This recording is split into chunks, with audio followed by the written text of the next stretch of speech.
Em 90 segundos tu não faz nem um miojo, mas eu te ensino as matérias que tu tem até hoje. Então senta aí e começa a quebrar a TP pra ter energia pra tua mente processar e entender que a probabilidade de você ir bem no Enem tá ligada direto aos meus raps também. Então começa com humanas, só sei que nada sei, mas sei que saí da vida e pra história eu entrei. Se o clima esquenta e tua caneta falhou, fica tranquilo, a esfera dela dilatou com calor. Eu sou flúor com oxigênio, dá pra completar, evoluir melhor que o Darwin poderia imaginar. Se tinha uma pedra no caminho, pode crer que eu já chutei absoluto no rap. Eu nasci pra ser rei, criei uma sociedade aos modelos de Durkheim. O mecanismo dela própria é que diz pra onde vai minha inspiração. Thomas Edison dizia: é 1% e o restante o trabalho que faz. Então senta o rabo aí que eu vou te ensinar. Sometimes rap is the best way to learn, rapá. Eu não compreendo, pero lo puedo hacer. É só estudar e ouvir as dicas que eu dou pra você. Confere suas respostas e faz tudo com calma. Manda bem na redação, faz do fundo da alma. Esse é o tópico frasal, ainda tem argumentação. E a resposta pra você eu deixei na conclusão. Se tá nervoso, se acalma pra mandar bem.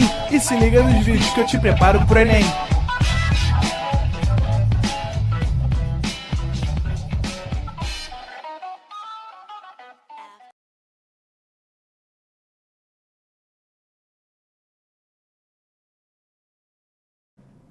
Estamos ao vivo, estamos online. Salve galera do Pro Enem, pedindo bênçãos às entidades do tempo para falar com vocês hoje sobre uma aula muito importante, que é a crise do Segundo Reinado e o movimento abolicionista e o movimento republicano.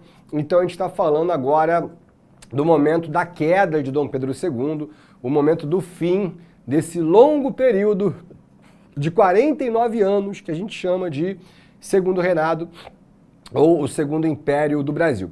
Então, pessoal, o começo do fim, sem dúvida alguma, é o ano de 1870. Por quê? É o ano que acaba a Guerra do Paraguai, e ao acabar a Guerra do Paraguai, a gente observa um fortalecimento desse movimento republicano, principalmente pela mão das Forças Armadas, que eu vou te falar mais pra frente. Mas, 1870, aqui no Rio de Janeiro, você vai ter um documento muito importante chamado de o Manifesto Republicano. Então, preste atenção, pessoal. Desde a independência do Brasil, desde que o Brasil virou Brasil, a classe atuante, política e poderosa são os fazendeiros, são os latifundiários. E é uma coisa que faz parte da monarquia, porque a monarquia, ela geralmente tem um vínculo com a questão fundiária, com a aristocracia, com uma nobreza que é uma nobreza que vem da terra. Mas movimentos mais progressistas do mundo acabam vindo da mão de profissionais essencialmente urbanos, como professores, jornalistas, advogados, médicos, militares. E esses caras no Brasil nunca tiveram muito espaço. Então agora que a gente está, mesmo que aos pouquinhos, começando a criar nossas primeiras fábricas, especialmente no Rio de Janeiro e São Paulo, aqui no Rio nasce o Manifesto Republicano, que representa justamente um grito de organização dessas classes médias liberais que nunca foram ouvidas. E aí o Manifesto Republicano no Rio de Janeiro também vai ser publicado em São Paulo, e esse republicanismo, que obviamente está dizendo o seguinte: olha, a monarquia não cabe mais, a monarquia está ultrapassada, a gente tem que superar esse modelo. A pior notícia que poderia existir para Dom Pedro é a criação desse que vai ser o grande partido que vai dominar a política brasileira nos próximos anos, que é o PRP, o Partido Republicano Paulista. Quem são os caras do PRP? E por que essa notícia é tão ruim para Dom Pedro? Porque o PRP não é somente esses funcionários urbanos, mas é, sobretudo, essa nova oligarquia do café. É, sobretudo, essa aristocracia cafeicultora do oeste de São Paulo. Estão me entendendo, pessoal? Então, assim, esses novos latifundiários Não são os caras aqui do Rio de Janeiro, do Vale do Paraíba, não são os senhores de engenho do Nordeste, escravocratas, coronéisões mesmo, que manipulam um monte de coisa, não. É uma galera mais moderna, mais inteligente, mais ligada no progresso. E com grana, né, cara? Porque a novidade que é o café está enriquecendo essa classe, e essa classe agora olha para Dom Pedro e fala, pô, Dom Pedro, a gente não está mais contigo. Então Dom Pedro ele perde o apoio de uma oligarquia rica do oeste de São Paulo. Show? Segundo problema é perder o apoio de uma tradicional força monárquica, que é a Igreja Católica. E aí, assim, é claro que não é que Dom Pedro vai perder o apoio, parece até que a Igreja queria que Dom Pedro acabasse, não é bem assim. Mas vai haver uma ruga. Porque durante a década de 60, o que está acontecendo na Itália? Revoluções que vão gerar a unificação da Itália, que é a nossa aula da semana que vem, no Otto de Geral, beleza? Garibaldi, Vítor Emanuel, Giuseppe Verdi, Giuseppe Mazzini, os Carbonários. Então, assim, as forças políticas que queriam unificar a Itália eram todas envolvidas com a maçonaria. E a unificação da Itália não interessa à Igreja, porque os estados do Papa, ou seja, os estados pontifícios, ou seja, os estados clericais, vão ser confiscados pelo rei Vítor Emanuel. Então a Igreja Católica, ela declara guerra à maçonaria. E o Papa decreta uma bula, chamada Bula Syllabus, aonde ele fala que qualquer membro maçom que estiver dentro da igreja, ou como padre, bispo, cardeal, que seja, tem que ser expulso. Porque não pode ter mais maçom dentro da igreja. A igreja é contra a maçonaria. Acontece que no Brasil, a maçonaria ela estava em todos os lugares, cara. Estava na imprensa, estava no palácio e estava na igreja. O Dom Pedro II não era deliberadamente maçom. Mas ele era filho de maçom, ele é neto de maçom. E ao redor dele existiam vários conselheiros que eram da maçonaria. Então, através do padroado, ou seja, um sistema que submete as decisões do Papa à autorização do Dom Pedro, ele não concede o beneplácito. O que significa isso? Ele não autoriza que essa bula seja implementada no Brasil. E diz não para a igreja. E estava tudo bem. E o Brasil inteiro falou, ok, beleza, não tem problema. O Papa não vai ficar meio bolado, mas também não vai ficar muito tão chateado assim. O problema é que o bispo de Olinda e o bispo de Belém acataram as ordens do Papa. Como quem diz, olha só, Dom Pedro, o nosso rei é o Papa e a gente vai seguir as ordens dele. E aí expulsaram os maçons das suas congregações. Dom Pedro viu aquilo como um insulto, como uma desobediência e mandou prender os caras. Só que assim, entenda que é bispo. Bispo, cara, é um só por município. Então tem um bispo em São Paulo, tem um bispo em Belo Horizonte. É um cara importante, assim. Não é prender um padre, um frei, um monge. É prender um cara que governa milhões de pessoas. E milhares de pessoas, desculpa. E pode ser milhões também, mas enfim. A grande parada é que, além da prisão desses dois caras, que são homens letrados, eles vão ser submetidos a trabalhos forçados. Então, quer dizer, os caras vão pegar enxada, vão plantar mandioca, e aquilo foi um escândalo, pô. Então, o Papa vai abrir diversas críticas a Dom Pedro, chamando de autoritário, de um cara sem coração. E aí o que eu tô te falando, é claro que as igrejas não vão fazer campanha, acabou, Dom Pedro é do mal, Dom Pedro é o capeta, Dom Pedro vai pro inferno, não é isso. Mas as críticas do Papa ao rei do Brasil gera um mal-estar ao rei do Brasil. Então, a gente coloca, perdeu apoio dos setores urbanos, médicos, professores, jornalistas, advogados.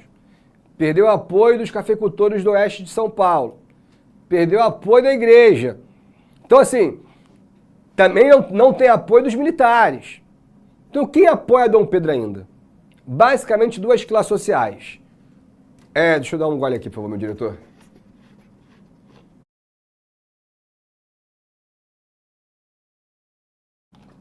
Obrigado. Os latifundiários do Vale do Paraíba, aqui no Rio de Janeiro, os latifundiários do Nordeste, os senhores de engenho, e traficante de escravo. Então, assim, a monarquia começa a ficar extremamente vinculada e dependente da escravidão. Porque se a escravidão acabar, esses fazendeiros escravocratas não têm mais nenhum motivo para apoiar Dom Pedro. E por isso que ele vai se agarrar a não querer libertar, mesmo com o mundo inteiro pressionando para acabar com a atividade. E foi uma vergonha. A verdade é que, de muitas, que não foram poucas vergonhas que esse país já passou, uma das maiores foi que nós fomos o último país do Ocidente, né, conhecido, digamos assim, a abolir a escravidão. Então, vamos lembrar, a última lei que foi feita sobre a escravidão foi em 1850, cara. A chamada Lei Eusébio de Queiroz. Mano, a Lei Eusébio de Queiroz era para ter sido um primeiro passo já para abolir a escravidão. E não foi. Se passaram 20 anos sem que mais nada fosse falado. Falado não, desculpa, essa galera vai falar muito. Mas sem que nada fosse feito para acabar com a escravidão. Então, quando acaba a Guerra de Secessão nos Estados Unidos, e o Lincoln vai decretar a 13ª emenda, abolindo definitivamente a escravidão, o Brasil virou o único país da América e do mundo, quer dizer, do mundo ocidental, a manter a escravidão. E aí começa a pressão dessa galera, cara. Pô, isso aqui é o senhor José do Patrocínio, filho de um mulato com uma ex-escrava. José do Patrocínio, ele foi letrado, na verdade ele era filho de um padre com uma ex-escrava de 15 anos de idade. E aí viveu na fazenda do pai, que era o padre, mesmo que o pai nunca assumiu, mas acabou tendo letramento, foi para o Rio de Janeiro, trabalhou como pedreiro no Hospital da Misericórdia, foi criando conhecimento de enfermagem, né, e de farmácia dentro do hospital, foi aprovado na Faculdade de Medicina para fazer farmácia, virou farmacêutico e aí começa a escrever seus primeiros pensamentos sobre a escravidão, aliás, principalmente sobre o fim dela, né? E vai ser um dos mais afiados e mais revoltados jornalistas contra a escravidão. José do Patrocínio tem textos emblemáticos mesmo assim, era um cara ácido pra cacete, chegou a um ponto que ele era republicano, mas chegou um momento que ele falou assim, a mim nem me importa mais a república nem a monarquia, o que me importa é a abolição, e é um cara que vai batalhar muito, incentivar muito, e vai ser uma das grandes vozes do clube abolicionista que vai ser feito por ele, junto com o Joaquim Nabuco e o André Rebouças. O André Rebouças, ele era engenheiro, não só ele como os irmãos, raríssimo caso de um engenheiro negro que conseguiu o letramento e a formação, morou na Lapa, no morro, na Rua dos Mataporcos, e teve uma atuação muito importante no Rio de Janeiro, com diversas obras de urbanização e saneamento básico. Era um cara muito competente e também vai escrever diversos artigos lutando contra a escravidão e também vai fazer parte do clube abolicionista. Esse aqui, que não era negro, mas também foi um atuante líder dentro do campo jurídico, era um advogado que também vai batalhar bastante pelo movimento abolicionista.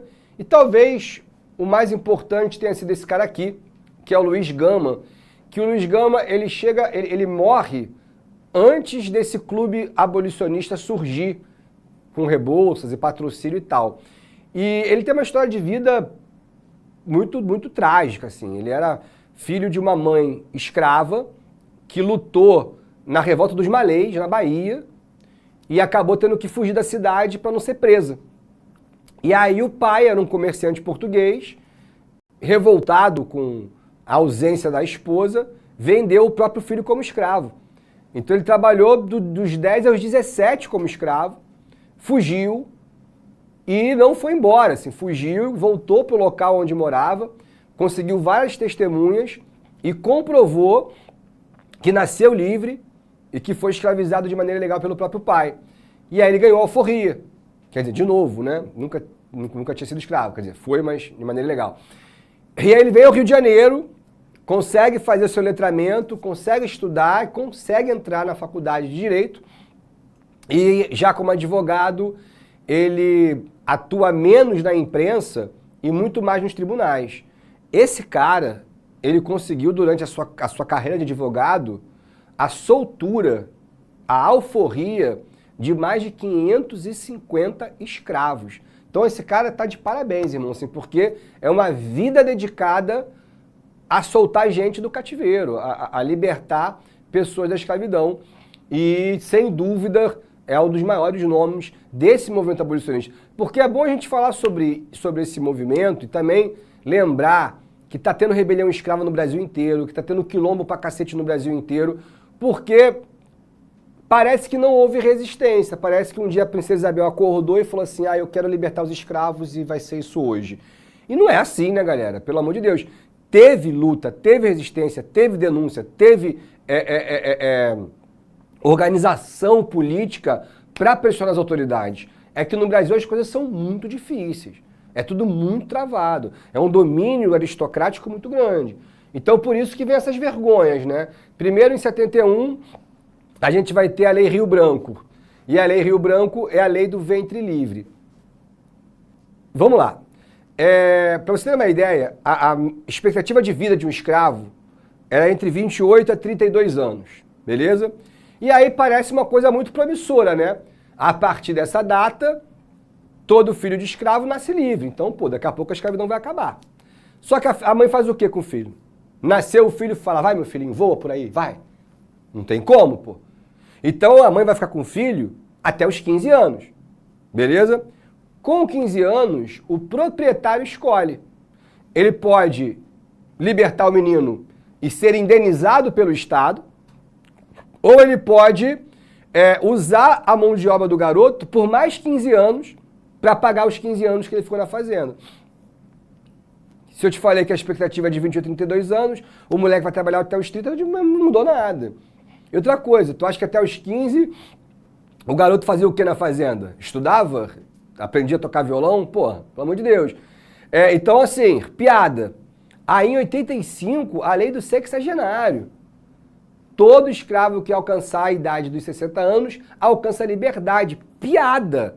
Piada. Se os caras mal chegavam a 30, vão chegar a 60, cara. Então, quer dizer, vergonhoso. Você vê que existe uma má vontade mesmo, uma tentativa de bloquear essa abolição, de retardar o máximo possível. E só vai acontecer porque Dom Pedro não estava no Brasil. Dom Pedro estava com problemas respiratórios, foi na Itália fazer um tratamento, e a princesa Isabel, por ser católica, ela era muito devota, estava sempre na igreja, e a igreja católica no final do século XIX, ela combate a escravidão, ela pressiona para libertar os escravos, fala que todos são filhos de Deus, ela muda a opinião da igreja do século XVII, XVIII, então XIX é o socialismo cristão, e a princesa Isabel era uma abolicionista. Quer dizer, viveu a vida inteira com escravos, mas na ausência do pai, ela é a princesa regente, então ela tem autoridade, e no dia 13 de maio de 88, ela vai assinar a Lei Áurea, decretando o fim do cativeiro e a proibição definitiva da escravidão. Galera, é uma lei, obviamente, marcada na história, né? Mas vamos lembrar desses processos. Não houve, em absoluto, nenhuma política de Estado de inserção social ou de oportunidade de educação ou de emprego para essa população negra. E isso vai ficar pior na República. A República ela vai segregar, ela vai proibir, ela vai excluir. E eu vou falar com vocês sobre isso quando eu falar de República, beleza? E também, na prática, a maior parte desses escravos já estavam livres. Porque os senhores tiveram vários avisos de que aquilo ia acontecer. Então eles não foram pegos de surpresa. Pô. Eles sabiam, já tinham um plano de substituição dessa mão de obra.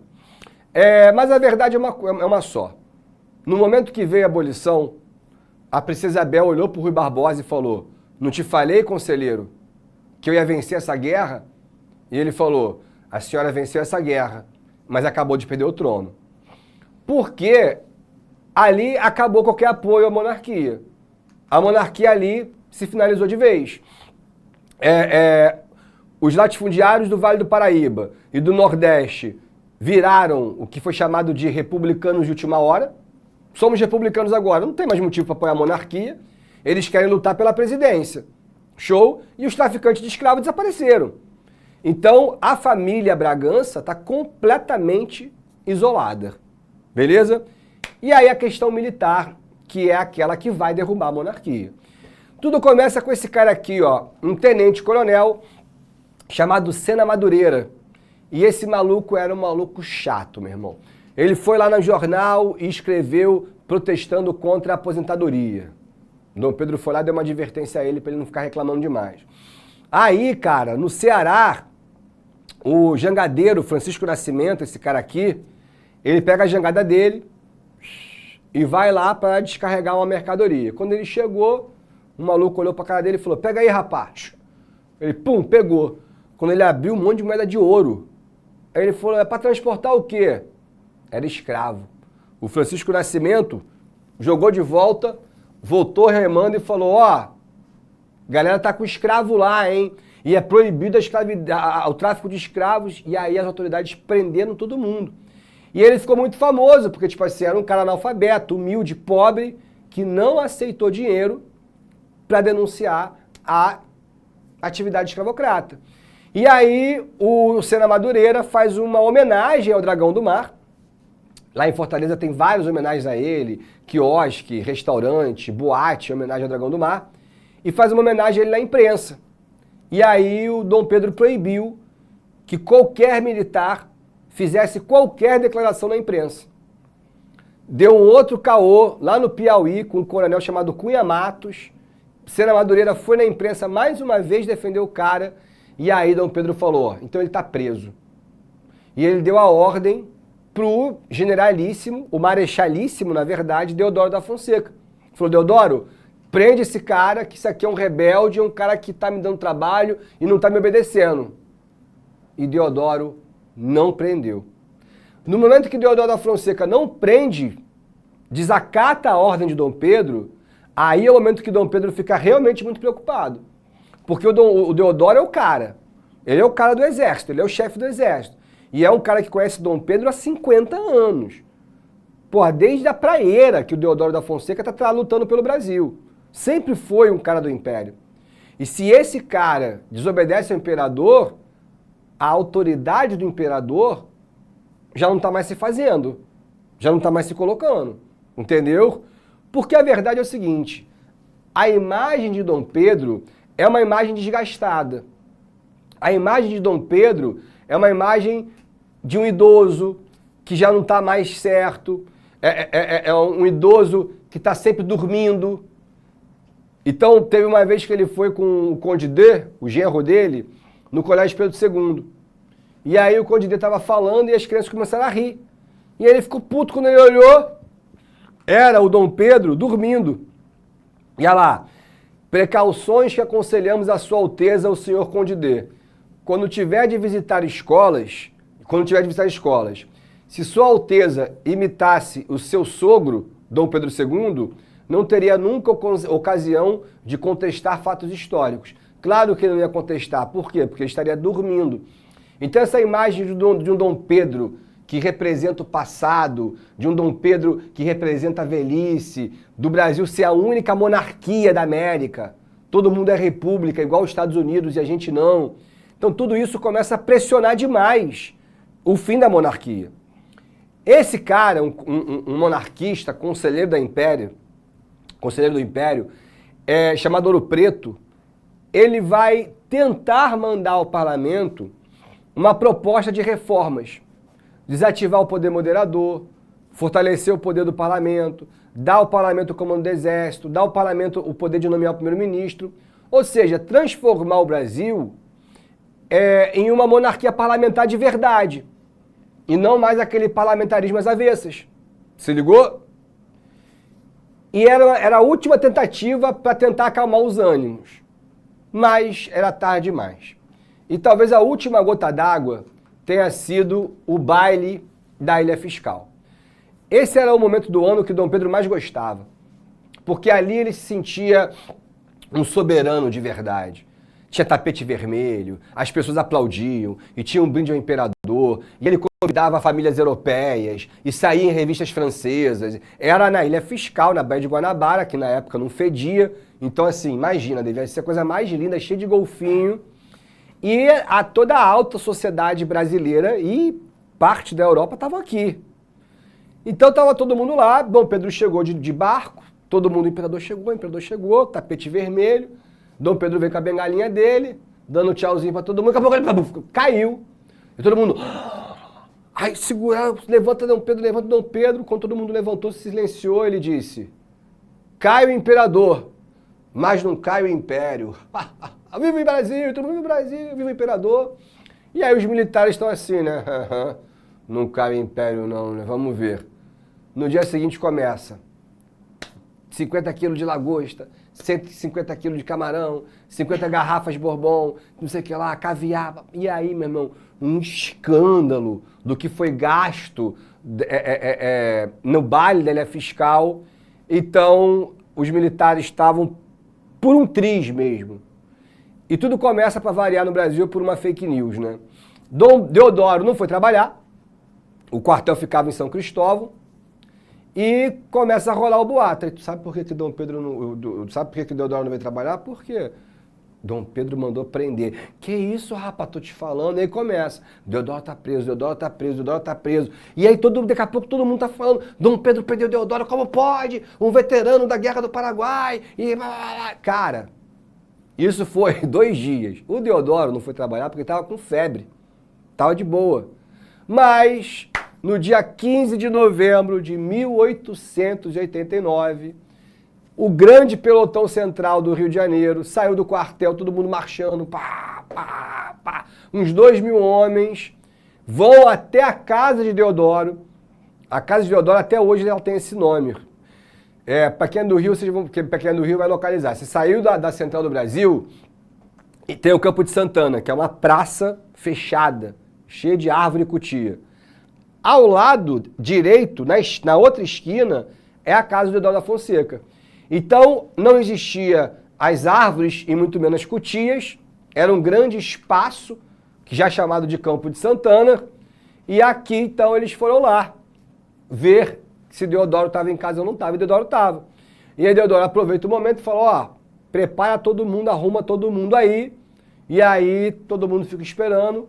Deodoro sai do seu cavalo com o traje, com as condecorações de marechal, bababá, e aí ele encontra a galera e com tiros de canhão eles proclamam a República do Brasil, ao som de Viva a República, Viva o Brasil, pá, pá, pá. E esse foi o ato que marca a nossa proclamação. Um jornalista da época chamado Aristides Lobo escreveu uma frase que ficou super famosa. Nesse momento ele disse: o povo assistiu a tudo bestializado. O que é assistir bestializado? É não participar. Então é mais uma mudança estrutural, é mais uma ruptura, é mais um outro processo que não tem participação do povo. É feito pelos militares em um golpe de Estado contra a monarquia. Se ligaram? Houve alguns tumultos, aconteceram alguns tumultos na Praça 15, de alguns soldados leais a Dom Pedro, e aí o Floriano Peixoto foi lá e abafou essa sublevação, e aí Floriano começa a aparecer como o segundo homem da República, por isso vai ser o vice-presidente do Deodoro, e o Dom Pedro estava em Petrópolis, numa missa. Chega então o mensageiro com um telegrama na igreja: desculpa, majestade, você precisa ler isso. Quando ele lê, meu Deus do céu. Dom Pedro levanta, a Teresa Cristina: o que foi, meu amor? Ele falou assim: vamos descer para o Rio de Janeiro agora. E aí ele sai da igreja, ela: o que aconteceu, Ele falou assim: Deodoro proclamou a República. Ela: meu Deus. A reação da imperatriz falou: vamos para o palácio para pegar as joias. A malandragem. E ele falou: não dá tempo. E aí eles desceram de trem, cara. No mesmo dia 15, Dom Pedro vai ao Paço Imperial, mó climão, né? Tipo, todo mundo, o assunto chegou, né? E ele falou, traga-me o Deodoro, quero conversar com o Deodoro. E o Deodoro falou, não. E aí ele ficou, no dia 16, Deodoro falou, eu só vou ver Dom Pedro se ele assinar a renúncia. E aí ele percebeu que não tinha o que fazer. Não tem apoio de ninguém. Não tem apoio da Marinha, não tem apoio do Exército, não tem apoio dos latifundiários, não tem apoio dos setores urbanos. Ninguém mais desejava o cara, pô. Então Dom Pedro entendeu que era necessário um acordo pacífico. Ele assina a lei de banimento, vai preservar toda a propriedade de Petrópolis, por isso que até hoje em Petrópolis, tudo que você compra, você paga um percentual para a família Bragança, isso em imóveis vai até 15%, então se algum dia tu estiver em Petrópolis, compra alguma coisa e olha para a notinha, tu vai estar lá, ó, para a família Bragança. São milionários, são podres de rico até hoje, porque vivem às custas de Petrópolis. Ah, professor, mas isso é uma lei? Não é que é uma lei. Como eles eram donos de Petrópolis, eles são proprietários eternos, então eles participam de tudo. Então foi um acordo feito que não tem como mexer. E aí tem coisas que me dá ódio, assim, porque, tipo, ano passado Petrópolis foi arrasada pelas enchentes e tal, pô, muita gente morreu, foi uma coisa horrorosa. E todo mundo aqui no Rio de Janeiro se organizou, eu mesmo fui em um monte de lugar, peguei, porra, detergente, papel higiênico, remédio, levei tudo pra Gávea lá no Flamengo, deixei tudo lá pra subir pra Petrópolis, e aí a família Bragança mandou orações. Sem sacanagem, mandamos orações pra Petrópolis. Os caras, pô, podre de rico, andam de helicóptero por aí e mandam orações. Mas enfim, Deodoro diz uma frase que também é uma frase muito simples, mas que marca muito, né? Ele fala assim, Dom Pedro, não é a república que vem, é o império que vai. O que ele quer dizer com isso? Não é que a república veio como uma força revolucionária, não. O império é que não tem mais espaço. O império é que está desgastado. Então o necessário é aceitar os fatos. Dom Pedro, então, vai com a sua família embora para Portugal, uma charge, né, com Deodoro mandando a família real embora, e começa a nossa chamada República Oligarca, ou o nome que eu mais gosto, chamada Primeira República, mas isso eu te conto na semana que vem. Fui! Assista nossas aulas a hora que você quiser. Vem com o Pro, o cursinho online que mais aprova no Enem. Assine em proenem.com.br. We gotta celebrate the beauty of the world.